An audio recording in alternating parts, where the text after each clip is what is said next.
మామూలుగా దీన్ని మనం ఫ్రోజన్ షోల్డర్ అంటాం సార్ జనరల్గా, లేదంటే భుజం పట్టేసిందని అంటారు. అసలు ఎందుకు వస్తుంది సార్ బేసిక్గా దీనికి చాలా పరిభాషలో మనం ఫ్రోజన్ షోల్డర్ అంటామండి. దానికి మెడికల్ టర్మినాలజీలో అయితే అదెసివ్ క్యాప్సులైటిస్ కరెక్ట్ అనేది ఇంకొక పేరు, మెడికల్ పేరు. సో ఇంకొక పేరు కూడా ఏంటంటే పెరి ఆర్థరైటిస్ అంటాం. సో పెరి ఆర్థరైటిస్ అంటే ఇన్ఫ్లమేషన్ వస్తుంది అనమాట జాయింట్ లోపల. మనకు గూడు ఎనీ జాయింట్ లో మనకు ఆ జాయింట్ ఫ్రీగా మూవ్ అవ్వాలంటే దానికి లూబ్రికేషన్ కోసం కొంచెం ఫ్లూయిడ్ లాగా ఉంటుంది. Okay sir. So especially diabetic పేషెంట్స్లో ఏమవుతుందంటే ఆ ఫ్లూయిడ్ కాస్త క్వాంటిటీ తగ్గిపోయి దాని చుట్టూ ఉండేటటువంటి జాయింట్ చుట్టూ ఒక పొర ఉంటుంది, క్యాప్సూల్ అంటాం. Okay sir. సో ఆ క్యాప్సూల్ని ఇన్ఫ్లమేషన్ అనేది జరుగుతుంది, వస్తుంది. ఇన్ఫ్లమేషన్ వచ్చినప్పుడు దాని లోపల మన సాలెగూళ్ళలో తీగలు లాగా అలాంటివి ఫామ్ అయితే వాటిని అడిషన్స్ అంటారు. ఓకే. సో అందుకనే దీనికి అదెసివ్ క్యాప్సులైటిస్. ఇన్ఫ్లమేషన్ వల్ల వచ్చేటటువంటి క్యాప్సూల్కి ఇన్ఫ్లమేషన్ వస్తే దాని క్యాప్సులైటిస్ అని, అడిషన్స్ ఫామ్ అవడం వల్ల దీన్ని అదెసివ్ క్యాప్సులైటిస్ అని అంటారు. సో ఆ అడిషన్స్ ఫామ్ అయ్యి అది దాని చుట్టూ ఉన్నటువంటి క్యాప్సూల్ దానికి అంటుకోబోద్ది. ఓకే. కదపలేదు.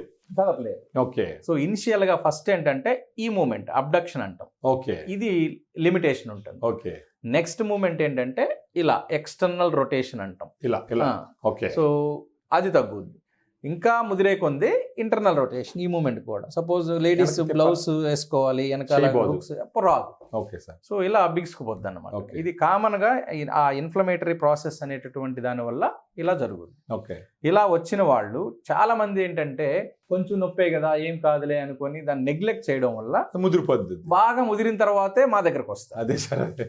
అదే. సో దానివల్ల ఏంటంటే సింపుల్గా పోయే ఇష్యూని కాంప్లికేట్ చేసుకొని దాని జాయింట్ లోపల ఇంజెక్షన్ చేయడము, లేకపోతే మత్తిచ్చి దాన్ని సెట్ చేయడము, ఇట్లాంటి స్టేజ్ దాకా తీసుకెళ్తారు.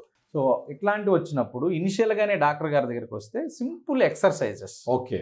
సో జాయింట్ని అన్ని డైరెక్షన్లో కదిలించేటటువంటి ఎక్సర్సైజెస్ చెప్పి కొన్ని అనాలిసిక్స్ వాడితే తగ్గుతుంది. కొన్ని మందులు ఇస్తారు. సో దాంతో కూడా తగ్గలేదు అనుకోండి, దెన్ జాయింట్ లోపల ఆ అడిషన్స్ ని బ్రేక్ చేసి ఇన్ఫ్లమేషన్ తగ్గించడం కోసం చిన్న ప్రొసీజర్స్ ఇంజెక్షన్ ఒకటి వేస్తాం జాయింట్ లోపల. ఓకే. సో దీంతో యూజువల్ గా తగ్గిపోతుంది. ఓకే. బట్ జాయింట్ లో ఇంజెక్షన్ వేసినా మెడిసిన్స్ వాడినా కానీ ఆ జాయింట్ అన్ని డైరెక్షన్ లో కదిలిస్తూ ఉండడం డైలీ అనే ప్రాసెస్ చేయకపోతే మళ్ళా ఫామ్ అవుతుంది, మళ్ళీ అది ఫ్రీజ్ అయిపోతుంది. అందుకనే సో ఫిజియోథెరపీ సింపుల్ ఎక్సర్సైజ్ అంటే ఫిజియోథెరపిస్ట్ దగ్గరకే వెళ్ళాల్సిన అవసరం లేదు. వాళ్లే ఇంటి దగ్గరే కొన్ని ఎక్సర్సైజులు మేము చెప్తాం, క్లినిషియన్ ఎవరైనా చెప్తారు, ఆర్థోపెడిక్ సర్జన్స్, అవి పాటించినట్లయితే ఫ్రీ అవుతుంది. అట్లా కాకుండా థర్డ్ స్టేజ్, 3 స్టేజ్లో ఉంటుంది ఈ జబ్బు. థర్డ్ స్టేజ్కి పోయినప్పుడు నొప్పి తక్కువ ఉంటుంది కానీ స్టిఫ్నెస్ ఎక్కువ ఉంటుంది, పట్టేస్తుంది, మూవ్ అవుతుంది.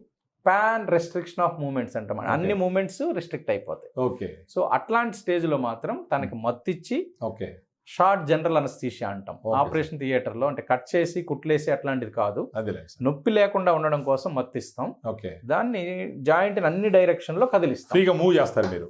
రైట్. దాన్ని అడిషనలైసిస్ అంటాం. అంటే లోపల తీగలు ఫామ్ అయితే రిమూవ్ చేస్తారు, వాటిని బ్రేక్ చేస్తారు. లైసిస్. Okay sir. సో చేసినప్పుడు జాయింట్ ఫ్రీ అయిపోతుంది. ఓకే. బట్ ఇక్కడ ఒక ట్రిక్కీ థింగ్ ఏంటంటే మొత్తం మత్తిచ్చి సార్ డాక్టర్ గారు ఏదో చేసేసారు మనకు తగ్గిపోయింది అనుకుని వాళ్ళు వదిలేస్తే అందుకనే డైలీ ఒక 5 to 10 minutes కేటాయిస్తూ ఒక అది ఖర్చు లేని పని. సో మార్నింగ్ గానీ ఈవినింగ్ గానీ ఎక్సర్సైజ్ చేసుకున్నట్లయితే మళ్ళా రాకుండా. ఇది నిజంగా ఒక సీరియస్ ఇష్యూ లేకపోతే అంత సీరియస్ ఏం కాదు సార్? చెప్పాలంటే అంత సీరియస్ ఇష్యూ కాదు, వెరీ సింపుల్ ఇష్యూ, కాకపోతే డైలీ బాదర్ చేస్తుంది. రైట్. అందుకనే ఎర్లీ ఇంటర్వెన్షన్ అనేది చాలా ఇంపార్టెంట్. మెడికల్ అటెన్షన్ ఫస్టే తీసుకున్నట్లయితే కాంప్లికేషన్స్ లేకుండా ఉంటాయి, తొందరగా రికవర్ అయిపోయి నార్మల్ అయిపోతుంది. Okay sir, thank you sir.